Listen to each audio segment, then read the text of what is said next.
संसद के विधान निर्माण प्रक्रिया की विवेचना करें। सेमेस्टर 2 पॉलिटिकल साइंस का ये बहुत ही ज़्यादा इम्पोर्टेंट सवाल है, जिसे मैं आपको एक नोट्स के साथ आसान भाषा में समझाऊंगा। अगर ये वीडियो आपके लिए हेल्पफुल हुआ तो मेरे चैनल को सब्सक्राइब करें, वीडियो को अधिक से अधिक लाइक एंड शेयर करें। आपको आंसर कुछ इस प्रकार करना है। राष्ट्रपति और भारत के दोनों सदन अर्थात राज्यसभा और लोकसभा, यही दोनों सदन होते हैं दोस्तों, मिलकर भारतीय संसद का निर्माण करती है। यानी संसद के निर्माण में 3 अंगों की जरूरत होती है। एक है राष्ट्रपति, दूसरा है राज्यसभा और तीसरा है लोकसभा। भारतीय संसद के गठन के बारे में हमारे देश के संविधान के अनुच्छेद 79 में वर्णन किया गया है। यानी संसद का निर्माण किस प्रकार किया जाएगा, उसके कितने अंग होंगे, इन सभी का वर्णन भारतीय संविधान के अनुच्छेद 79 में किया गया है दोस्तों।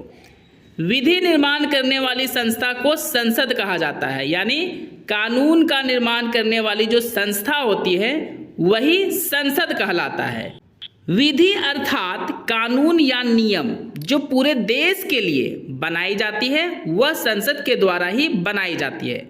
आसान भाषा में दोस्तों इसे हम यह भी कह सकते हैं कि जब कोई कानून केवल 1 या 2 राज्यों के लिए नहीं पूरे देश के लिए बनाया जाता है तो वो काम संसद का होता है, एक राज्य का नहीं होता है।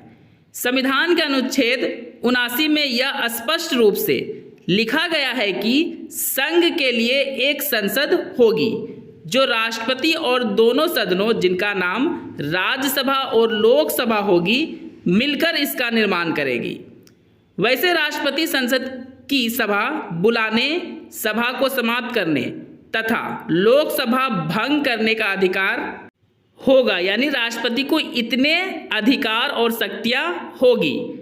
जिन 3 अंगों से मिलकर भारत के संसद का गठन होता है वे इस प्रकार है, जैसा कि ऑलरेडी मैंने आपको बता चुका है, वह है राष्ट्रपति, राज्यसभा और लोकसभा। दोस्तों अब आपको पैराग्राफ चेंज कर लेना है और लिखना है संसद के विधान निर्माण की प्रक्रिया मुख्यतः 2 है। यानी ये 2 प्रकार से होती है। पहला है साधारण विधेयक के द्वारा और दूसरा है वित्त विधेयक के द्वारा। तो पहले को हम लोग डिस्कस करते हैं जो है साधारण विधेयक। यह विधेयक संसद के किसी भी सदन में प्रस्तुत किए जा सकते हैं। मतलब लोकसभा या राज्यसभा इन दोनों में से किसी भी सदन में प्रस्तुत किए जा सकते हैं। किसी भी कानून को लागू करने के लिए 5 निम्नलिखित अवस्थाओं से गुजरना पड़ता है।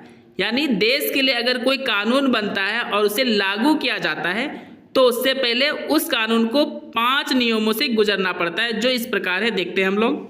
पहला है प्रथम वाचन, यानी विधेयक का प्रस्तुतिकरण। जब किसी भी गैर सरकारी विधेयकों को सदन में शामिल किया जाता है तो राष्ट्रपति से लगभग 1 महीना पहले अनुमति लिया जाता है, परंतु जब कोई सरकारी सदस्य किसी विधेयक को शामिल करना चाहे तो वह बिना अध्यक्ष के अनुमति के कर सकता है। उसे बस एक निर्धारित तिथि पर विधेयक के प्रस्तुतकर्ता की आज्ञा लेनी पड़ती है, जो आसानी से मिल भी जाती है। आई होप दोस्तों आपको पहला पॉइंट अच्छे से समझ में आ गया होगा।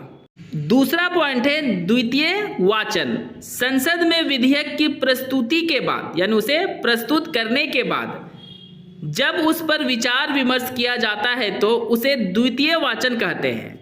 द्वितीय वाचन के मध्य प्रायः 2-3 दिन का अंतर होता है। यानी इसका विचार विमर्श करने के बीच में जो समय का अंतराल होता है वो 2-3 दिन का हो सकता है, परंतु अध्यक्ष द्वितीय वाचन को उसी दिन करा सकता है।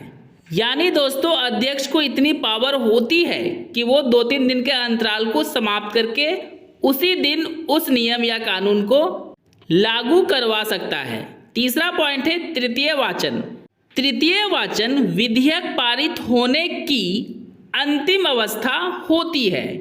इसमें विधायक के मूल सिद्धांतों पर वाद विवाद होता है, यानी चर्चा होता है। अतः इसमें विधेयक पर कोई महत्वपूर्ण परिवर्तन नहीं किया जाता है। साधारण विधेयक के भाषा में अगर कोई त्रुटि होती है तो उसे सुधार कर उसके बाद सारे विधेयक पर मतदान कराया जाता है। यदि सभी विधेयक सदस्य बहुमत रूप से स्वीकार कर लेते हैं, मतलब उस विधेयक को स्वीकार कर लेते हैं, तो उस विधेयक को दूसरे सदन में भेज दिया जाता है। यहाँ एक बात साफ हो जाती है दोस्तों कि विधेयक को पास करने के लिए बहुमत का होना जरूरी है।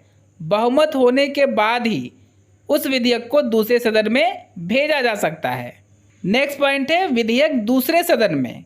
जब पहले सदन में विधेयक को स्वीकार कर लिया जाता है तो दूसरे सदन में विचार विमर्श करने के लिए उस विधेयक को भेज दिया जाता है। पहले सदन की तरह ही दूसरे सदन में उसी प्रक्रिया से गुजरना पड़ता है, यानी दूसरे सदन में भी उस विधेयक को पास करने के लिए बहुमत का होना जरूरी होता है। अगर दूसरे सदन के द्वारा भी विधेयक को हर चीज़ में पास कर दिया जाता है तो उसे अब राष्ट्रपति के पास स्वीकृति के लिए भेज दिया जाता है। लास्ट पॉइंट है दोस्तों राष्ट्रपति की स्वीकृति। विधेयक जब दोनों सदनों द्वारा पारित हो जाता है, यानी उसे स्वीकार कर लिया जाता है, तो उसके बाद विधेयक को राष्ट्रपति की स्वीकृति के लिए भेजा जाता है।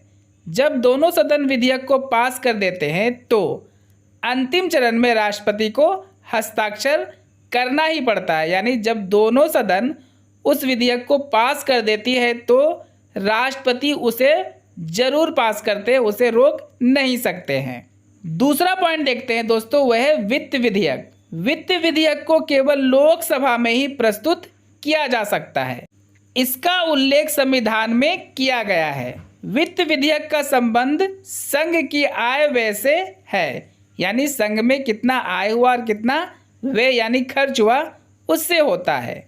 देश में कर, उत्पादन, ऋण लेने या देने, देश की संचित निधि से लेखा जोखा और उसकी जांच से संबंधित सारे काम वित्त विधेयक करते हैं। मतलब इतना सारा काम वित्त विधेयक का होता है।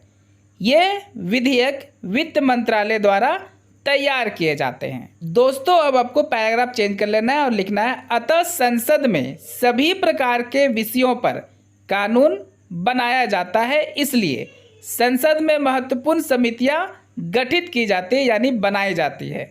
यह समितियां संसद द्वारा सभी प्रकार के विषयों पर कानून बनाने में सहयोग करती है, जैसे सामान्य समिति, विधायी समिति और वित्तीय समिति इत्यादि। ये तीनों प्रकार की समितियां हैं जो कानून बनाने में सहयोग करती है।